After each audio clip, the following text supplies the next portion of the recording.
Magandang araw mga kapuso, ito po ang mga ganap na dapat po natin abangan mamaya dito lamang po sa Lilet Matias, Attorney at Law. Dahil nga sa hinanakit ng loob ni Attorney Alon dito sa pagpigil ni Lilet na mabenta ang mga ari-arian Attorney Meredith Simons, kung kaya't sinabihan niya si Tomas na halongkatin ang mga napagdaanan na kaso nitong sininya noon upang sa ganon ay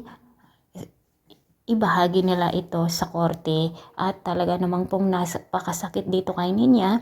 ang mga pahayag ng kabilang panig, dahil nga po nailabas ang kanyang mga nakaraan noon na pinagsisihan na niya ngayon. Ngunit hindi naman po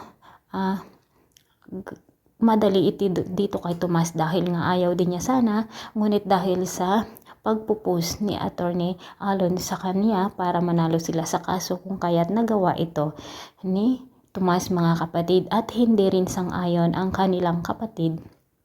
na lalaki, kung kaya't sinabihan nga niya ang kanyang kapatid na si Tomas na itigil na ito, kung hindi siya ang kanyang makakalaban at hindi lang pera umiikot ang buhay ng tao, lalo't kapatid nila ang kanilang nilalabanan at ang kanilang sinisira ng buhay. Samantala mga kapatid, galit na galit din si Ira dahil nga napending ang pagbenta ng ari-arian ng kanilang nanay dahil dito sa petition ni Lilet. Ngunit sa huli mga kapatid ay iniurong na nga ng mga kapatid ang kanilang kaso at hindi na nga rin ipagpatuloy ni Tomas na ibenta ang lupa, kung kaya't sa wakas ay naging maayos rin ang pag-uusap-usap at pagsasama ng tatlong magkakapatid. At ngayon ay na-close na ang kasong ito mga kapatid, at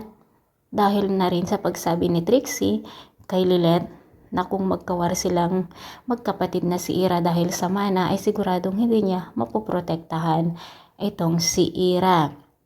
Napaisip nga po itong si Lilet, kung kaya't iniurong na nga rin niya ang petisyon at bibigyan na daw niya ng basbas ang